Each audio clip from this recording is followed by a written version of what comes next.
I think you have to understand you're in control. Facebook and TikTok and podcasts and YouTube don't make you do anything. Yeah. They don't make you do anything. Gary, I'm asking this with love. And, for me, this was a big thing. I think it was I think I'd been making content for 2 years before I introduced my community to my wife. Yes. And everyone was like, Jay, you're married? Like, people had no idea because I just didn't talk about her because we just got married. We'd been together for a few years before that. I was like, I need to be careful about what we're going to say, where this is going, how this feels. You've recently been more open about your relationship. Yes. We don't have to go there. This is You're being very kind and I appreciate it. Because I respect you. And I'm asking it from a place of respect. I am incredibly private, as you know, Yeah, and the world knows. Because I'm going through a transition in my life, I felt like it got to a place where it was not sustainable for me to be 100% private. And so I've been a little more public. It is something that I'm desperately not interested in. Even the part we just talked about with my kids, like it's not somewhere I want to go. I don't want to go. I don't want to talk about my kids. I don't want to talk about my personal. We can cut a little bit. No, I want you to keep this. Okay. And I'll tell you why. I want to remind people you're in control. Yeah. It's incredibly important and appropriate. And I appreciate, especially being very cordial for people to ask and things of that nature. But I want to remind people they're in control. Yeah. I want to provide value and put out things in my professional career. I'm incredibly private and feel that the world is entitled to what you give it. So when I watch people get upset when people get into their business, I'm like, you're giving them your business. By the way, you're leveraging your business. I don't want to leverage nor give my personal life to the world. I don't think that's the right way, by the way. I just think it's my way. So the reason I have a little bit to what you're referring to is it became not sustainable because it's been a long time and I was in a transit, it was the appropriate time. And I needed to just get some context out there, but it's not where I'm going to go. And that's what I was more interested by. To me, it's not. Listen, us being together, my brain goes into maximize the value at the highest levels because we have the opportunity to for as many people are listening. The takeaway there from my perspective is you're in control. You have a learning disability and you want to share it, mazel tov. You don't, great. It took me back to something less serious. It took me 15 years of public life to say I'm not candorous. And it's hurt me in my personal life and it's hurt me in my business life. You get to share what you want to share. And I think people should be careful of what they share. You share your abs as you're a good shaped dude, people are going to talk about your body for the rest of your life. But you did that. You're going to show your kid all the time, they're going to talk about that. Relationship, they're going to talk. You're giving the world permission. I prefer not to give the world permission because that's a sacred place for me. Even look at my mom. She the greatest gift I could give to the world is my mom to the world. The greatest. She's alpha me. She's more experienced. She's a different perspective as a mom. She doesn't want it. The end, right?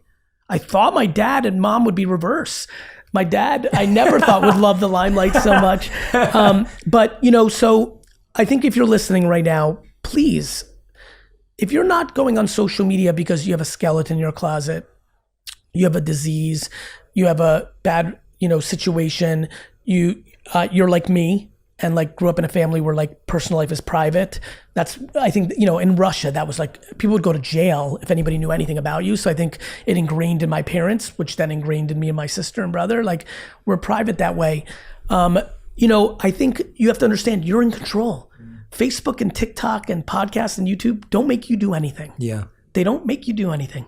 I'm so glad you addressed that because I think and this is why I brought it up, I think there's been a mask of false vulnerability that's been encouraged because of social media.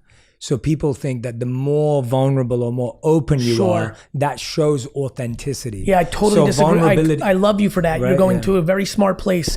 I would argue I see more lack of authenticity in the way that people are leveraging their family and personal life because they know it does well. I think the lack of accountability is leading to so much unhappiness. Life is so much better when you're this was my fault. Absolutely. You're in control. And so this was a wrap up to control. You're in control. You decide what you consume. You decide what you believe. You decide who you surround yourself with. You decide what you put out.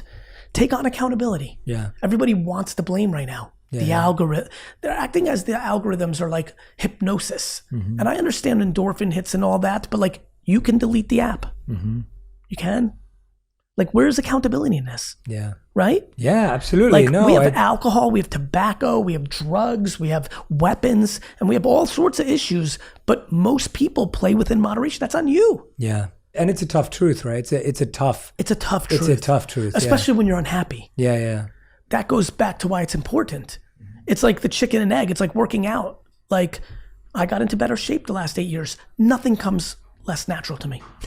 Yeah, tell me. Nothing comes less natural to me. I can relate to you. Right? Man. Like, but like, I was like, I just would like to live longer. Yes. I would just like to live longer. Yeah. And go figure. It's not apple cider gummies. It's not steroids. It's not implants. I've thought about it. I'm like, can I get chest implants? I put in a lot of work. I feel like I've like, Seth's good. Like, I feel like I've done more than Seth, but like my body type, like, you know, and I'm like, I probably haven't, but no, it's like eat well, go in the gym, do the right things. And so same for life, you know, whether it's meditation, whether it's exercise, whether it's therapy, whether it's good conversations, whether it's surrounding, you know, back to us not having the serendipity, you know, we've had some meals, we've had some interactions. They're always like, they're nice. We need more. I would like that. Yeah. And we'll build on that. I think, you know, I'm spending more time thinking about spending more time with more while doubling down on core.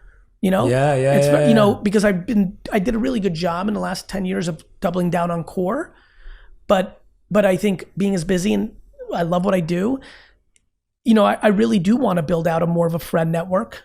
I want to take more people from lightweight acquaintance to solid acquaintance. I want to take people from acquaintance to friend, from friend to best friend. And so I'm on a journey like everybody else, but I think that, I think, believe it or not, and this is going to sound so crazy for so many, the world actually has so much potential for everybody listening to be the best time to be alive. Medicine and technology, and there's so much, but we're caught right now. It's like a hamster wheel. We're in the momentum of focusing on, you know, the bad. Yeah. And there's always bad. Yeah. The Holocaust was bad. Genocide is always going on. Genghis Khan was not a fun time to be a human. Yeah. Like, you know, like we are very bad at history. I was a really bad student, but I did well in history. Like, but that starts with you. What are you going to do about it? Because right now everyone's like pointing and feels like it's on someone else. Yeah. It starts with ourselves. I mean, when you said that and you brought up the Holocaust, I recently read Edith Eger's book, The Gift. She lived through the Holocaust and she had that mindset in the Holocaust. So she said the only way she got through it is she realized that she wasn't a prisoner, that the only prisoners were the guards because they were prisoners of their own conscience. Unbelievable. That was her mindset. She's right. And you know, she's like over 90 now or even older. And it's like, it's just phenomenal that her, Viktor Frankl, who wrote Man's Search for Meaning, these two phenomenal books, if anyone hasn't read them, like they had that in that scenario. Well, that's the point I always make to everybody. Like, you know, the only thing that works for me is trying to contextualize moments in time. Yeah. And like, you know, our great-great-great-grandparents had it rough by comparison to the way we have it. And sure, they had some things that were better on simplicity, but we must choose optimism because what's the alternative? Yeah. Pessimism? Like, are you just gonna decide? Because once you decide, where are you? Once you decide it's bad, it's actually bad. And so like, one of the things that makes me very passionate to communicate is practical optimism, or the fact that I believe negativity is much better at marketing than positivity. Oh, for sure. I feel a huge sense of responsibility. What has become, out of all the things you've pursued, because I'm guessing at different stages in your life, and anyone who hasn't heard, I've interviewed Gary twice before, so you can go back and listen to those. You've pursued different things at different times. And every time I meet you, it's a really, what I love about it is that you just, there's so much growth and acceptance and embracing of this new you. Every time we talk, I feel like I'm talking to a even more self-aware human, which is a really fun feeling when you're checking in with someone in this way. And so I go, what have you found currently to be the most worthy pursuit? Like, what is it that you're pursuing that you've found worthy of pursuit? It's always been the same thing for me. it's almost as if I'm living two separate lives. The most worthy pursuit is I am wildly gifted at helping other people. And I'm incredibly comfortable of also being okay with feeding myself around my own interests. The most worthwhile pursuit, my friend, I think this is going to land with you, is the continuous balance beam that I walk on that is called equal parts selfish and equal parts selfless, and refining that skill set. And I think in the 3 times, if I may, off of your analogy, I think the beam is getting thinner and I'm still walking it. You know? Maybe the first time we met, it was like an Olympic beam or a high school beam. Maybe the second time was, you know, my hope is that as I continue to go, I'll be on a tightrope across Manhattan and walk it easily, because me playing my game of entrepreneurship gives me so much energy that I'm able to deploy it in a positive manner at scale. And I find it fascinating. And so that is what I continue to go after. I love that. Gary, 40 minutes with you feels like an hour and 2 hours with someone else. Thank you, man. Thank you, brother. You're the best. Thank you, bro. I appreciate you so much.